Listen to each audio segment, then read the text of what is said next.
Today, ramen is one of the most famous Japanese foods in the world. From Tokyo to New York to Paris, people line up for a single bowl.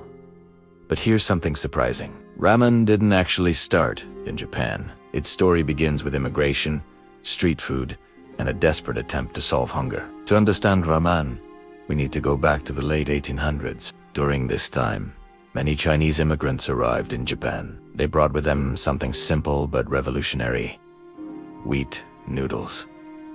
Unlike traditional Japanese noodles like soba or udon, these noodles had a different texture. They were chewy, elastic, and perfect for soaking up broth. The dish they served was called shina soba, which literally meant Chinese noodles. At first, it wasn't considered special.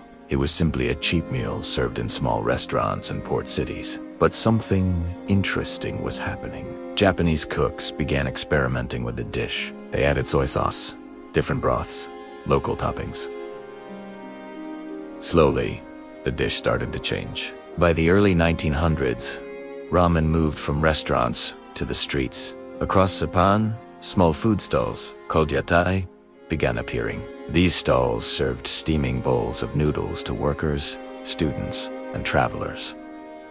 The reason was simple. Ramen was cheap, fast, and incredibly filling. For factory workers finishing long shifts, a bowl of ramen was the perfect late-night meal. Soon, the sound of ramen carts became familiar in Japanese cities. Vendors would walk through neighborhoods, announcing their arrival with a special horn, and people knew exactly what that sound meant. A hot bowl of ramen was on its way. Then came World War II.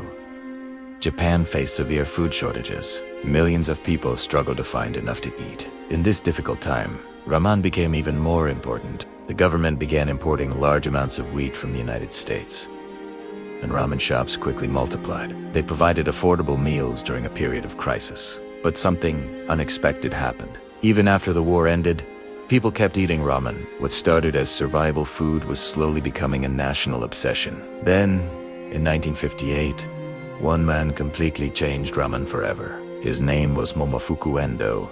He believed ramen could solve a global problem: hunger. So he spent months experimenting in a small shed behind his house. After hundreds of attempts, he finally created something revolutionary: instant ramen. Just add hot water, and in a few minutes, you had a hot meal. The product was called chicken ramen, and it became an instant success. Soon, instant noodles spread across Japan, then across Asia, and eventually across the entire world. Today, ramen is everywhere. Luxury ramen restaurants, street stalls, convenience stores, even space astronauts have eaten instant ramen. What started as immigrant street food became one of the most recognizable dishes on the planet. So the next time you slurp a bowl of ramen, remember its incredible journey. From Chinese immigrant noodles to Japanese street food to a global comfort meal, ramen isn't just food, it's history, right there in your bowl.